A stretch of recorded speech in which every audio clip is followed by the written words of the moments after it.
negosyong pangtamad or negosyong pang-busy na tao. So yun po yung ating topic ngayon sa video na to. So magbibigay ako sa inyo ng 6 sa maraming negosyo na pwede nyong simulan sa maliit na halaga hanggang sa malaking halaga kung busy ka or tamad kang negosyante. So abangan nyo po yung pang-5 dahil sa mababang halaga, pwede nyo na pong simulan yung negosyo at mapalaki ang inyong puhunan kahit maliit lang. So para sa ating number 1, camera rentals. So napakadami na pong camera ngayon. Meron na tayong action cameras, meron na tayong mga professional cameras, ito yung mga mirrorless or yung mga DSLR. Sa action cameras naman, meron tayong mga GoPro, DJI, Insta360, meron na rin tayong mga drones at marami pa pong iba. Kung magsa-search ka sa Facebook, napakadami pong groups na into adventure. So nandyan na po yung mga pag-akit ng bundok, travel sa ibang bansa, mga underwater adventure at marami pa pong iba. Yung iba guys, hindi naman sila bibili ng mga cameras, lalo na't ang mamahal nito, no? Tapos hindi naman magagamit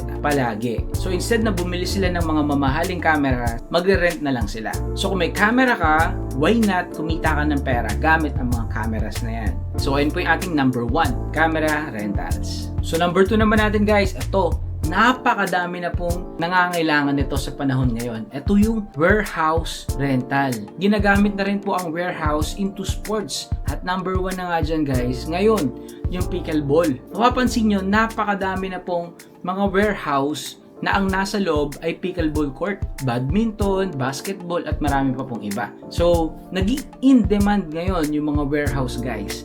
So kung meron kang warehouse, ayan po yung ating pangalawa, warehouse rental. So para naman po sa ating pangatlo, land rental or pagre-rent po sa land. So kung meron kang bakanteng lote at hindi mo naman napapakinabangan, so pinapalaki mo lang yung value niya, wala ka naman balak ibenta. So marami pong naghahanap niyan, especially in long term. Napakadami pong mga convenience store katulad ng Dali, Osib, 7-Eleven, Alphamart na gustong tayuan yung mga ganyang klaseng lupa. Gusto nila yung mga long term. Ano pa, pwedeng mag-rent sa inyo sa land nyo yung mga tower ng mga cell site. Ayan, pag nag-rent talaga yung long term at wala ka nang ibang gagawin dyan guys kundi sumingil na lang.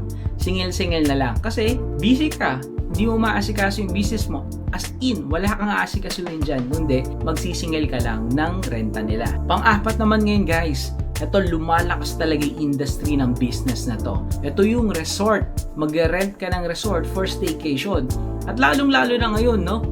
Kino-connect ng mga tao yung resort nila or naglalagay sila ng pickleball court or game dun sa resort nila. At nakadagdag amenity yan guys or dagdag amenities nila. Mas dumadami yung bookings, mas dumadami yung mga guests or clients sa resort nila kapag may mga ganitong klaseng amenity. So, kung may resort ka, may Airbnb ka, or ano pa yan, na pwede mong parentahan, dagdagan mo yan ng pickleball court or other sports na in demand sa panahon ngayon. At yan nga po yung pickleball. So, mas lalakas yung resort mo kung may ganyan ka. So, yan po yung ating pang-apat. So, ito na yung sinasabi ko guys, na napakagandang negosyo, no?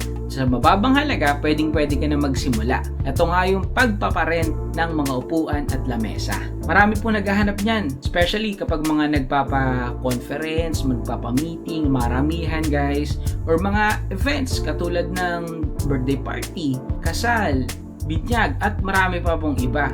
May mga events place kasi guys na walang mga upuan or may mga catering na wala silang mga ganyan. So, instead na bumili sila ng maraming upuan at lamesa, yung mga catering or caterer, ang ginagawa nila, nagre-rent na lang sila. So, may kipag-partner kayo dun sa mga events organizer. So, diba? So, magkano lang ang upuan? Pwede kang magsimula sa mga onting pirasong upuan at onting pirasong lamesa.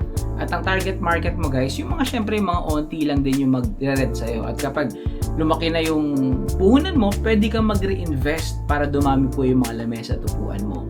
So napakagandang negosyo yan, no? Na pwede yun agad simulan sa mababang halaga lang.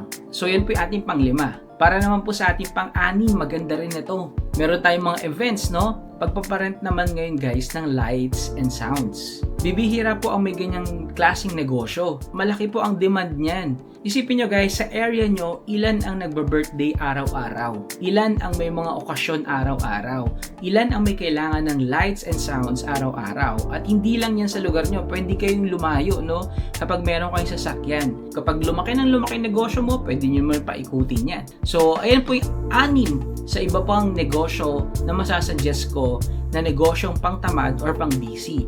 Dahil sa mga ganitong klaseng negosyo, wala ka naman masyadong aasikasuhin, kundi iparent lang yung mga properties mo, parent mo lang yung mga gamit mo, at marami pa pong iba. So, comment lang kayo sa comment section guys kung meron pa kayong mga suggestions or ideas na pwedeng negosyo sa pangtamad or sa pang busy. Sorry sa term kasi marami nagsasabi nga gusto nila yung mga negosyong ganun-ganun lang. Wala na silang gagawin. Mag-i-invest lang sila sa negosyo niyon, tapos maghihintay na lang sila kung kailan sila tatanggap ng pera. So yun lang guys, sa video na to, nawa nagustuhan nyo ito. So kung nagustuhan mo to, please don't forget to like and share this video at mag-subscribe ka na kung hindi ka pa nakaka-subscribe. So yun lamang guys, maraming po sa lahat muli at God bless. Peace!